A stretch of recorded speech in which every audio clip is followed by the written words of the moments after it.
It's music today on Kababayan Today. Magandang hapon po sa inyong lahat. I hope you're enjoying your afternoon with some beautiful music. And of course, you've met him before on the program. You met him earlier as well. Go Kurosawa, fast becoming a regular here on the show. When we talk about music, Go is it. Because I love going to Go. Because you feature and you introduce us to not just the different musicians, but different music instruments. Well, I got to keep up with you somehow, Janelle. Yeah? Well, thank you. We just we're talking today about not brilliant strings, but related, and that is Sharp 3. Sharp 3 is a band that Go formed, and congratulations, because if you're just joining us earlier, we showed you a clip from the DVD and the CD of Zero Cool, which is the latest album to come out from Sharp 3. Yes. Right? What is Zero Cool? Is that you? Is that describing you, Kai? Well, a lot of people think so, you know, but I'm a little more modest than that, I guess. Right. So I always point to my brother, you know, about Zero Cool, yes. Right, because Kai is very cool. He's not only a musician who plays bass, you also design instruments. And I remember the last time you were here, you played something that you designed for yourself, right? Yes, I played an instrument that has actually a total of 24 strings, and wow. I play 12 of those. Right. And the concept of the instrument is not terribly new. That I believe even the last time I was here, I didn't take credit for that. However, I did design the one that I play, and it is very unique, you know? Right. And so will those unique sounds be in the DVD? Yes, it is very much featured in the CD, the DVD. The great thing about the CD is you can really just concentrate on listening to it. Three of us playing together. The great plus of the DVD is you can actually watch us, because it is the actual live performance that we did in the studio. Now, when you do a studio album, a lot of people end up doing a lot of overdubs or, you know, fixing. And what we do is we like to really capture our live essence, like how we create music. So some of the things we only did one take. So it's also very raw.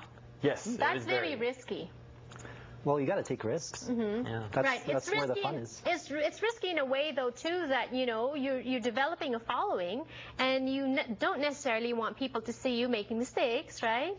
Well, it depends on how you think about mistakes, really, because mistakes could be an invitation for significance, depending on how you take it. Right. So how much of that are we going to see mistakes in the DVD? Are there mistakes in the CD?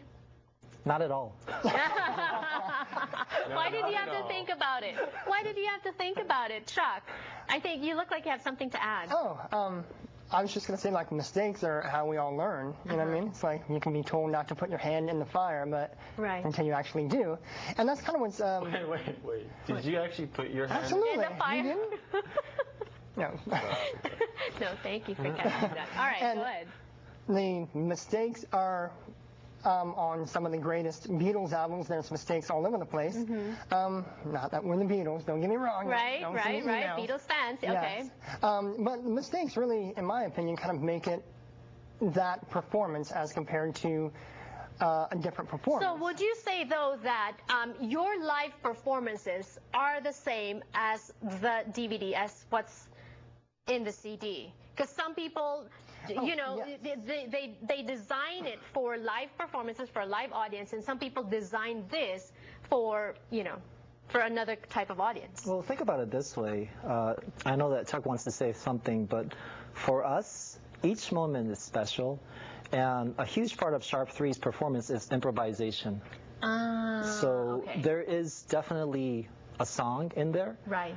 But say that you play the song or strive to play the song the same every time, it's not that much fun. So again, you play ad-libs, you play additional improvisations according to how you feel at that time, at that moment.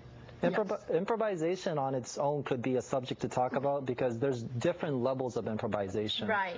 There's like, what I consider probably the most difficult is the purist form. Okay. And it's very hard to achieve that, because most people would rely on licks and tricks that they've learned.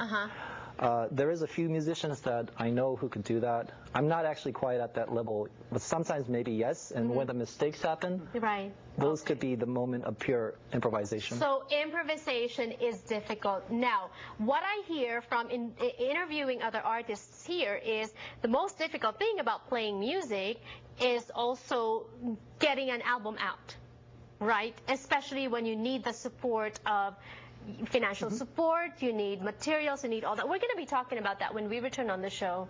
And I'd love to get your opinion as well. Don't go away.